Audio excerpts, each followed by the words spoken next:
이 펜을 나한테 팔아봐요.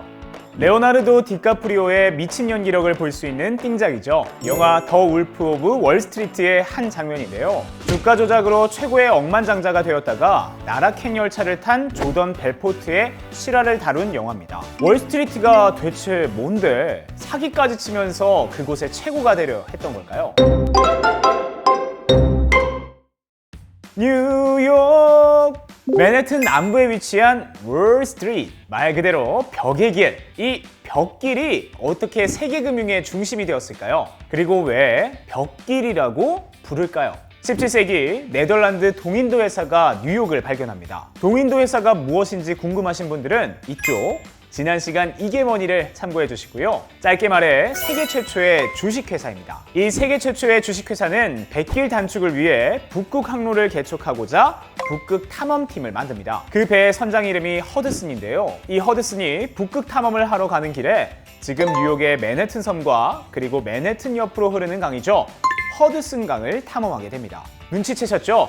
허드슨 강의 이름은 허드슨 선장의 이름에서 유래한 겁니다. 그렇게 몇 년 후 네덜란드인들은 그 일대에 자리를 잡고 가죽 거래소를 오픈합니다. 그리고는 인디언들과 모피 거래를 하기 시작하죠. 점점 네덜란드인의 유입이 많아지자 1626년 신대륙 식민지의 초대 총독이었던 미누이트가 당시 인디언들로부터 맨해튼 섬을 사들이게 됩니다. 이때 지불한 금액이 단돈 24달러, 정확히는 24달러에 해당하는 구슬과 장신구를 지불했다고 하는데요. 그리고는 자신들 본국의 수도명을 따서 뉴 암스테르담이라고 이름을 짓습니다. 그런데 거의 쫓겨나다시피 한 원주민들이 가만히 있었겠어요? 계속해서 뉴 암스테르담을 습격하고 공격했죠. 그리고 이곳에 눈독을 들인 이들은 원주민뿐만이 아니었습니다. 당시 영국은 북아메리카 남쪽의 버지니아와 북쪽의 매사추세츠의 뉴 잉글랜드 식민지를 두고 있었는데요. 남쪽으로 확장 계획을 세운 그들이 뉴 암스테르담을 호시탐탐 노렸던 거죠. 그리하여 새로운 총독 스튜이 패산트가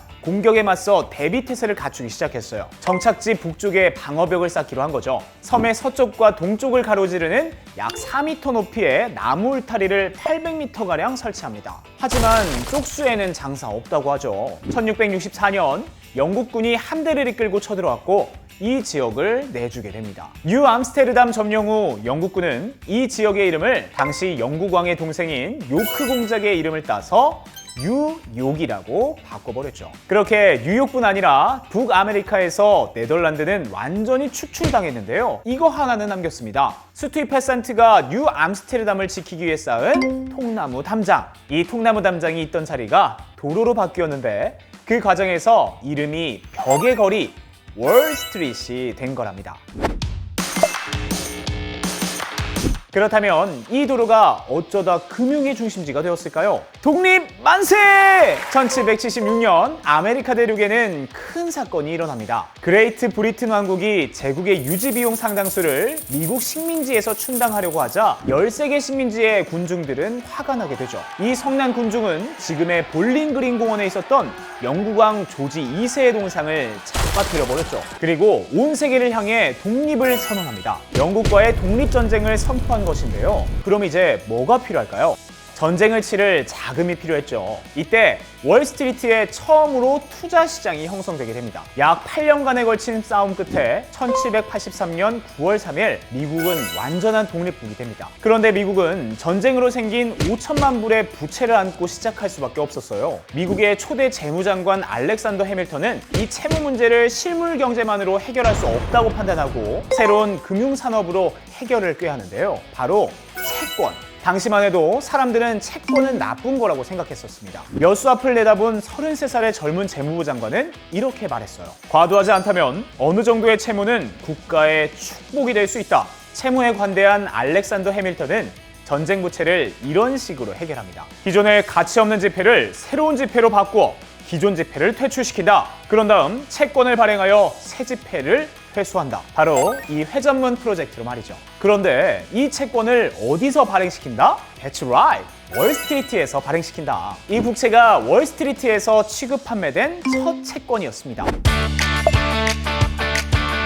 그런데 잘 되면 무언가 잡음이 생기기 마련이죠. 곳곳에서 속임수와 투기가 난무하게 된 월스트리트. 이를 해결하기 위해 1792년 미국 맨해튼 동쪽 월스트리트 68번지 버튼우드 플라타너스 나무 아래서 증권 중개업자와 채권업자, 투자업자들이 모입니다. 시장의 질서 확립을 위해서였죠. 당시 참여했던 24명은 우리 주식 수수료를 0.25%로 제한합시다 라는 약속을 하게 되는데요. 이게 바로 공정거래 합의서 버튼우드 협정입니다. 그리고 1793년 월스트리트에는 뉴욕 증권거래소가 들어서게 되고 이때부터 미국 금융산업의 요람으로서 부상하게 됩니다. 미국 기업들은 뉴욕 증권거래소에서 자본을 모아서 산업을 발전시키게 된 거죠.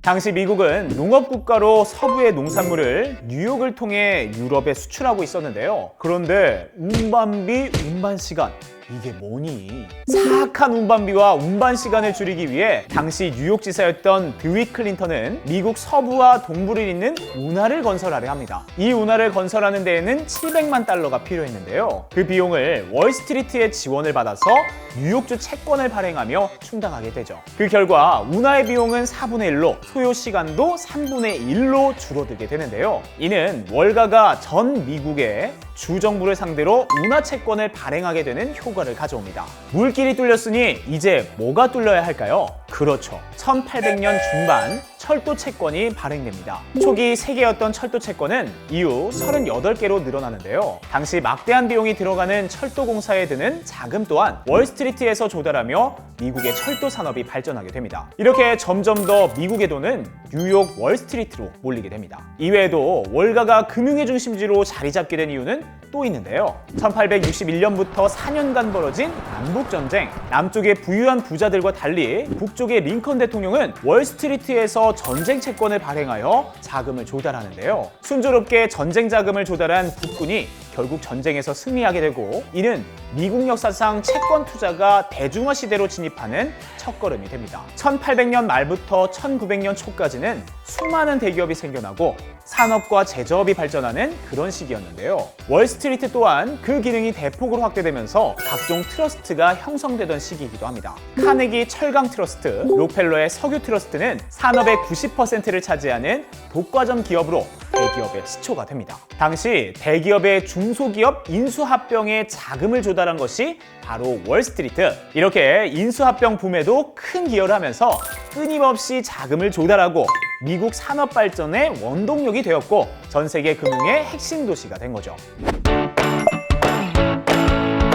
대부분의 사람이 월스트리트 하면 떠올리는 것이 있죠. 바로 돌진하는 황소 동상인데요. 이 동상은 무게 3,200kg, 높이 3.4m, 길이 4.9m로 위협적인 크기를 자랑하고 있죠. 터줏대감 같은 이 황소상은 원래 작가가 기습적으로 설치하는 게릴라 아트였다는 거 알고 계시나요? 1989년 미국에 이민 온 이탈리아계 조각가 디 모니카에 의해 설치되었는데 1987년 미국 주식시장 폭락으로 경제가 어려워지자 자신을 받아들이고 키워준 미국인들에게 힘든 시간을 잘 이겨내자는 의미로 제작을 했다고 해요. 그런데 뉴욕시는 허가 없이 세워진 불법 설치물이라면서 철거하려고 했는데 뉴욕 시민들의 반대로 황소상은 현재까지 지역 명물로 남게 됐다고 합니다. 이 황소상의 뿔과 고환을 만지면 부자가 된다는 속설이 있어서 그 부분들만 아주 반질반질하다고 하네요. 그런데 왜 황소가 월스트리트의 상징이 된 것일까요? 주식시장에서 황소는 주가의 화랑을 의미한다고 하는데요. 이는 생명력과 번식력이 좋은 황소가 적을 향해서 공격할 때 뿔을 들어 올려서 돌진하는 데서 비롯된 것이라고 합니다. 불리시 마켓을 상승장이라고 하는 반면 하락장은 베어리시 마켓이라고 합니다. 이는 곰이 내력 찍는 모습을 본떴다고 해요. 그리고 이에 관련된 재미있는 썰이 하나 있는데 18세기 초 보스턴에서 열리던 곰 가죽 시장에서는 곰 가죽이 부족해지면 상인들이 구매자들에게 비싼 가격에 예약을 받았는데요. 이렇게 하고 나면 곰 가죽이 비싸졌다는 소문이 나니까 사냥꾼들이 일제히 곰 사냥에 나서게 되고 자연스럽게 공급이 많아지게 되면서 막상 사냥꾼들이 곰 가죽을 팔 때는 가격이 내려가게 됩니다. 그러다 보니 상인들은 굉장한 차익을 누렸는데 그때부터 곰 가죽은 가격이 내려갈 것으로 기대하는 투기꾼이라는 의미를 갖게 됐고 이후부터 곰이라고 하면 앞으로 가격이 하락하는 약세장의 대명사가 되게 된 거라고 합니다. 재밌죠? 오늘은 세계금융의 중심 월스트리트에 대해서 아주 알차게 알아봤는데요. 여러분, 올해에는 호랑이의 기운뿐만 아니라 돌진하는 황소의 기운까지 더해서 아주 파이팅 넘치게 보내셨으면 좋겠습니다. 지금까지 월스트리트 이게 뭐니였습니다.